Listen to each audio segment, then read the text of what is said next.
Opisyal nang bumagsak ang usapang pangkapayapaan at anumang oras ay maaring magkaroon ng matinding paglala ng tensyong militar. Pagkatapos ng 21 oras ng pag-uusap, umalis na si Pangalawang Pangulo, J.D. Vance. Maaring magsimula ang digmaan anumang sandali ngayon at sa katunayan, maaring lumalala na ito habang pinapanood mo ang video na ito. Kaya tingnan natin kung anong nangyari at saan nagkamali ang lahat. Ngayon, gaya ng alam ng ilan sa inyo, nagpatuloy ang negosasyon buong gabi ng Biyernes at halos buong Sabado. Nagpahinga muna at ayon sa ulat, pareho lang kailangan ng pahinga na magkabilang panig at magpapatuloy sila kinabukasan ng umaga. Pagkatapos nagdaos ng biglang press conference si VP J.D. Vance at nagbigay ng nakakagulat na pahayag. Pakinggan natin siya. Hindi man naging perpekto ang negosasyon, hindi ito dahil sa mga Pakistani na mahusay na tumulong sa amin at sa mga Iranian na mapalapit sa isang kasunduan. Ginagawa na natin ito ng 21 oras ngayon at nagkaroon kami ng ilang mahahalagang pag-uusap kasama ang mga Iranian. Iyan ang magandang balita. Ang masamang balita ay hindi pa kami nakakarating sa isang kasunduan at sa tingin ko mas masamang balita ito para sa Iran kaysa sa Estados Unidos ng Amerika. Babalik kami sa Estados Unidos na walang napagkasunduang kasunduan. Ginawa naming malinaw kung ano ang aming mga red lines, kung anong mga bagay ang handa naming pagbigyan sila at kung anong mga bagay ang hindi namin kayang pagbigyan. Ginawa naming malinaw iyon pero pinili nilang hindi tanggapin ang aming mga kondisyon. Ngayon, kaunti lang ang impormasyong lumalabas ukol sa takbo ng negosasyon habang isinasagawa ito. Para sa akin, isa itong positibong senyales. Akala ko may progreso, kaya walang impormasyon na lumalabas. May narinig pa rin tayong balita paminsan-minsan at isa rito ay nagsasabing magpapatuloy pa ang negosasyon ng ilang araw. Sabi ng mga opisyal ng Pakistan bago ang negosasyon, inaasahan nilang tatagal hanggang Lunes o Martes ang pag-uusap. At hulaan mo kung anong nangyari? Mga 30 minuto bago ang press conference ni Vance, naglabas ng pahayag ang gobyerno ng Iran na nagsasabing, magpapahinga muna kami ngayong gabi, pero magpapatuloy ang pag-uusap sa linggo. Ito ang dahilan kung bakit iniwasan kong iulat ang nilalabas ng media ng Iran dahil halos lahat ng oras, gawa-gawa lang nila ang balita. 30 minuto matapos magsalita ang Iran, sinabi ni Vance na hindi tinanggap ng Iran ang alinman sa mga red lines ng Amerika, kaya kanselado ang pag-uusap. Pagkatapos, mabilis na gumalaw ang lahat. Sa loob ng 15 minuto matapos ang press conference, parehong papunta na sa paliparan at nasa ere na sila. Ngayon, kaunti lang ang detalye sa naging problema sa pag-uusap. Pero sumagot si J.D. Vance sa ilang tanong. Pakinggan natin ang kanyang ibinahagi. Tinanggihan nila ito. Maaari mo ba kaming tulungan na mas maintindihan ito? Hindi ko idedetalya lahat dahil ayokong pag-usapan ito sa publiko matapos ang 21 oras naming pribadong pag-uusap. Pero ang simpleng katotohanan ay kailangan naming makita ang malinaw na pangako na hindi sila maghahangad ng sandatang nuklear at hindi rin nila hahanapin ang mga kagamitan na magpapadali sa kanilang mabilis na makakuha ng sandatang nuklear. Iyan ang layunin ng Pangulo ng Estados Unidos at iyan ang tinangka naming makamit sa mga negosasyong ito. Muli, ang kanilang programang nuclear, kung ano man ito, ang mga pasilidad ng pagpayaman na meron sila noon ay nawasak na. Ang tanong, nakikita ba natin ang matibay na pangako ng mga Iranian na hindi bumuo ng sandakang nuclear, hindi lang ngayon, hindi lang 2 taon mula ngayon, kundi pang matagalan? Wala pa kaming nakikita. Umaasa kaming makita yon. May ilan na nagsasabing sinabi na ng Iran na hindi sila gagawa ng sandatang nuklear. Pero hindi yon ang gusto ng Estados Unidos. At ang dahilan dito ay pinakita na ng Iran na handa silang magsinungaling sa publiko. Sabi nila, ayaw nila ng sandatang nuklear, pero pinayaman nilang uranium hanggang 60%. Hindi mo ito gagawin kung enerhiyang nuklear lang ang pakay mo. Pinayayaman mo ito kung gusto mong gumawa ng sandatang nuklear. Kaya pinipilit ng Estados Unidos ang Iran na mangakong hindi magpayaman ng uranium sa kanilang bansa.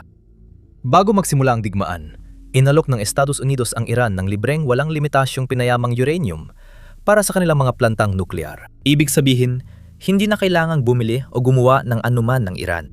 Sasagutin ng Estados Unidos lahat ng gastos, basta't huwag magtayo ng pasilidad ng pagpayaman ng uranium ang Iran sa loob ng bansa. Ang anumang makatuwirang bansa na nais ng nuclear power para sa mamamayan ay tatanggap sa alok na ito dahil makakakuha sila ng malaking diskwento sa paggawa ng nuclear power. Tumanggi ang Iran dahil simple lang ang dahilan. Hindi para sa nuclear energy ang gusto nila sa enrichment. Gusto nila ito para magpatuloy ang blackmail sa mundo. Kaya nila tinaasan sa 60% ang uranium enrichment bilang alas sa negosasyon. Ginagamit ng Iran ang leverage nila. Parang sinasabi nilang, ibigay niyo gusto namin o gagawa kami ng nuclear bomb. Ito ang dahilan ng pagsiklab ng digmaan. Ngayong tuloy-tuloy ng digmaan, lalong pinipilit ng US na dapat zero ang enrichment. At malamang, hinihingi rin ng Estados Unidos sa Iran na isuko ang 400 kilo o 900 libra ng enriched uranium na ibinaon ng Iran sa kung sakang pasilidad nuklear. Dito, pumapasok ang perspektiba. Hindi iniisip ng US na natatalo sila sa digmaan na ito. At hindi rin iniisip ng Iran na natatalo sila sa digmaan na ito. Patay na ang pinakamataas na pinuno at mga opisyal ng Iran. Wala ng Navy at Air Force nila at di na nila kontrolado ang airspace nila. Pero kahit ganon, hindi iniisip ng mga opisyal ng Iran na natatalo sila. Kaya hindi rin sila handang baguhin ang kanilang posisyon mula nung bago ang digmaan. Kaya sa ngayon, mukhang magiging napakahirap makipagnegosasyon, lalo na tungkol sa puntong ito. Siyempre, gaya ng alam na ng ilan sa inyo, hindi lang ito ang tanging issue. Mayroon pang ibang mga issue. Pakinggan natin ang iba pang tanong na sinagot ni Vance. Maikli lang ang mga ito kaya gusto kong mapakinggan natin lahat. Jen, May framework ba para sa kahit ano, napag-usapan ba ang frozen assets ng Iran? May napagkasunduan ba tungkol dito? pinag-usapan namin lahat ng mga isyong yon, Jen, at pinag-usapan din namin ng iba pang mga issue bukod pa ron. Kaya tiyak na napag-usapan ang mga bagay na yon. Pero muli, hindi talaga kami umabot sa punto na handang tanggapin ng mga Iranian ang aming mga kondisyon. Sa tingin ko, naging flexible naman kami. Naging maunawain kami. Sabi ng Pangulo, pumunta kayo rito ng bukal sa loob at gawin ang lahat para sa kasunduan. Ginawa namin iyon. At sa kasamaang palad, wala kaming naging progreso. Preston. Ginoong Pangalawang Pangulo, gaano kadalas kayo nagkausap ni Pangulong Trump habang nagaganap ang negosasyon? May mga ulat din na may ilang round na negosasyon na may mga pahinga sa pagitan ng bawat isa. Gaano kadalas kayo nag-usap ng Pangulo sa mga pagkakataong yon? At anong sinasabi niya habang dumadaan kayo sa mga negosasyong sinabi ninyong hindi naging sapat? Malinaw na madalas kami nakikipag-usap sa Pangulo. Sa nakalipas na 21 oras, mga 6 hanggang 12 beses kami nag-usap. Nakipag-usap kami kay Admiral Cooper, Pete, Marco, buong National Security Team, at ilang beses kay Scott Basson. Kaya lagi may komunikasyon kami sa team dahil tapat ang aming negosasyon. At alis kami rito na may napakasimpleng panukala, isang paraan ng pag-unawa na ito na ang aming huling at pinakamagandang alo. Tingnan natin kung tatanggapin ito ng mga Iranian. Salamat. Tumagal lang ng 4.5 minuto ang press conference na ito. Sa tingin ko, ito na ang pinakamaikling press conference ng VP sa kasaysayan. Baka world record pa. Ngayon, kinumpirma ni Vance na flexible ang US sa bagong kondisyon nila. Hula ko, may kinalaman ito sa ballistic missile program ng Iran. Mula simula ng negosasyon, lumuwag talaga ang mga hinihingi ng US sa ballistic missile program na ito. Iyon ang punto ko. Noong una, hinihiling ng US na isuko ng Iran ang buong ballistic missile program nito. Sa bagong panukala, bagong negosasyon kahapon, pumayag ng US na magkaroon ng Iran ng isang programa. Pero may limitasyon sa abot at dami ng mga ballistic missile. Sa tingin ko kahapon, baka nag-alok pa ang US ng dagdag na konsesyon tungkol sa ballistic missile program nila. Dahil baka iniisip ng US na kung bigyan sila ng kahit ano, pumayag silang tanggapin ang ibang hinihingi. Mukhang di handa ang Iran gawin yon. At pareho pa rin ang hinihingi ng US mula simula. Hiniling ng US na walang enrichment, isuli ang enriched uranium, at walang pondo sa mga proxy. Pero yung huling hiling, wala tayong impormasyon tungkol doon. Di natin alam kung may inialok na konsesyon ng US kaugnay ng hiling ukol sa mga proxy. Pero siguro malalaman natin yan sa linggo. Mayem Sabado ng umaga, ako nagre-record. Kaya ang alam natin ay galing sa press conference ni Vance. Ngayon, isa pang interesting sa press conference ay hindi binanggit ni Vance ang kipot ng Hormuz. Napag-usapan ito dahil kinumpirma ng Deputy Foreign Minister ng Iran sa kanyang pahayag. Tingnan mo. Ngayon, bago tayo pumasok sa pahayag, isang mabilis na paalala lang para sa mga bago dito na siguraduhin pindutin ang like at subscribe button sa ibaba. Malaking tulong ito sa amin sa algorithm at para mapanood mo ang aming mga susunod na video. Sa ganito, hindi mo na kailangang hintayin ang algorithm sa home screen mo. Ngayon, tingnan natin ang pahayag na ito. Medyo mahaba ito at halos wala namang sinasabi. Parang maraming salita pero wala namang ibinibigay na impormasyon. Sa ika-4 na talata, kinumpirma niyang may pag-uusap tungkol sa iba't ibang aspeto kasamang kipot ng Hormuz. Ngayon, alam nating gusto ng Iran kontrolin ng kipot. Pero walang bansa, lalo na ang mga bansang Arabo sa Gulpo, na papayag dito. Bakit magbabayad ng toll sa Iran ang mga tanker ng Saudi kung ang Saudi Arabia ay nandun lang sa kabila? Bakit magbabayad ng toll sa Iran ang mga tanker ng Qatar, Kuwait o Iraq? Wala talagang saysay yon. At alam mo, alam din ito ng Iran. Malamang gusto lang nila ng pansamantalang kontrol o may kapalit. Dahil alam ng Iran na hindi magbabayad ang US ng danyos sa digmaang ito. Umasa sila ng toll booth ang makakatulong para mabawi nilang pera, pambayad sa pinsala, at sa mga nasirang ballistic missile sa digmaan na ito. Pero talagang nagdududa ako na makakakuha talaga ng kahit ano ang Iran tungkol dito. Siguro kaya hindi ito binanggit ni Vance o nagbigay ng detalye sa press conference.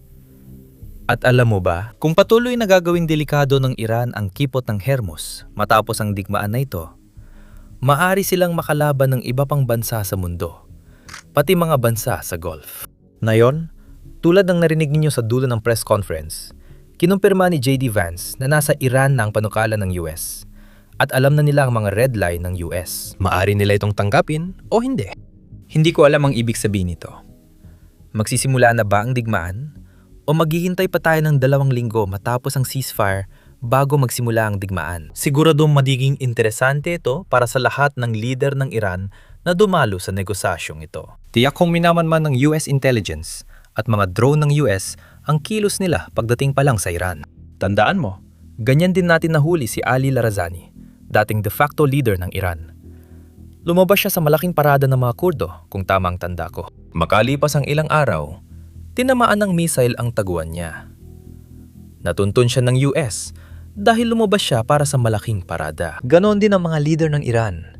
Nagtatago pero lumalabas para sa negosasyon at ayaw tanggapin ang alok ng US. Ngayon, kaya ng subaybayan ng US at Israeli intelligence kung saan sila magtatago, kaya tiyak na labis silang nag-aalala. May isa pang malaking kaganapan kahapon.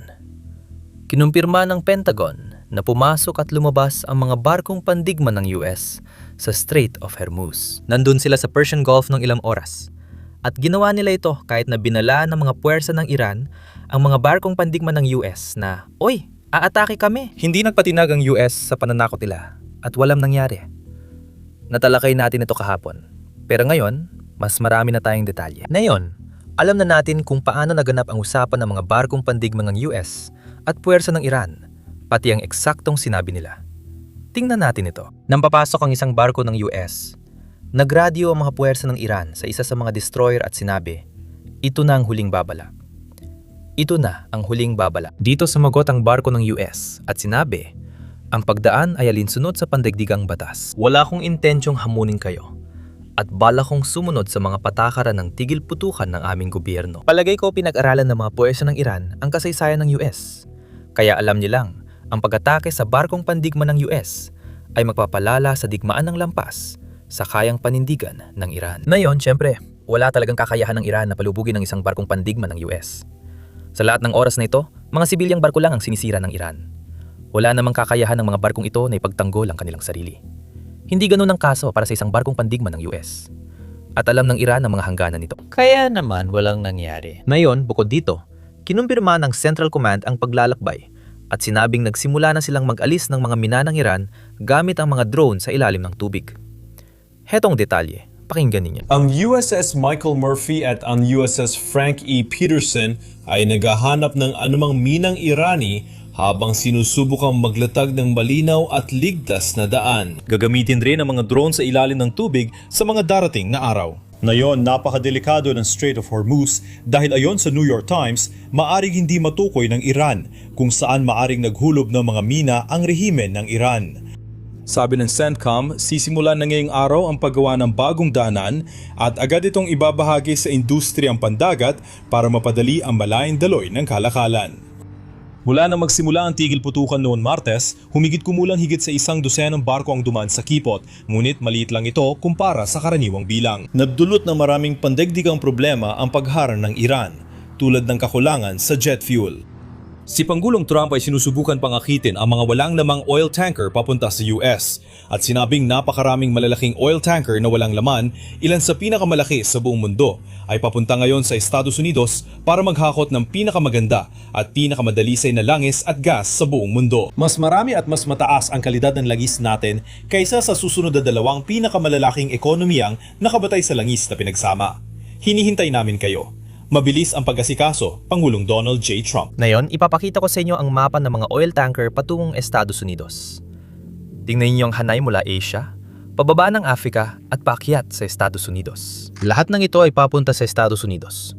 At ang iba ay dito sa Houston para kunin ang langis ng US at ibalik sa mga bansang Asyano. Bago ang digmaan, halos 70% ng langis sa Strait of Hormuz ay napunta sa mga bansang Asyano. At marami sa mga bansang ito ay wala ring malalaking reserba. Kailangan nila ng tuloy-tuloy na langis. Kaya dahil hindi ito makuha mula sa mga bansang Gulf, sinusubukan nilang kunin mula sa Estados Unidos. Dahil nabigo ang negosasyon, hindi natin alam kung kailan muli mabubuksan ang Strait of Hormuz. Tandaan, hindi lang ito tungkol sa US warships. Mahalaga kung magkakaroon ng kumpiyansa ang mga tanker, kapitan at kumpanya sa kaligtasan ng Strait of Hormuz para may padala ulit ang mga tanker papasok at makalabas din. Sarado pa rin ang Strait of Hormuz hanggat di nila ramdam ang kaligtasan, kahit walang kakayahan ang mga Iranian na palubugin ang mga tanker. Kailangan nating maghintay kung ano ang mangyayari. Sigurado ako na sa linggo ay makakakuha tayo ng mas maraming impormasyon tungkol sa nangyari sa negosasyon, kung ano pa ang ibang mga issue at lahat ng mga bagay na yon. Kaya siguraduhin ninyong i-click ang subscribe button sa ibaba at i-update ko kayo sa lahat ng bagong impormasyon kapag meron na ako. Ako si Sam at magkikita tayo sa susunod na video. Pinapanood mong video, kaya alam mong komplikado ang Iran. Pero baka di mo pa alam kung bakit. Nagsimula ang kwentong iyan bago pa ang 1979, bago pa ang Rebolusyong Islamiko. Alam mo ba kung ano? Kakatapos lang namin gumawa ng podcast series na Searching History na may maraming bahagi at gagabay sa'yo sa buong kwento. Noong panahon ng dinastiyang Qajar na namuno sa Iran, noong unang bahagi ng 1900. Ang unang 2 episode ay pwede mo nang mapanood ngayon. Kaya kung interesado ka sa kasaysayan ng Iran at kung paano tayo napunta sa kinalalagyan natin ngayon, pwede mong panoorin ang aming podcast series sa pamamagitan ng pag-click sa link sa description o kaya naman ay hanapin lang ang Searching History sa kahit anong app na ginagamit mo para sa podcast.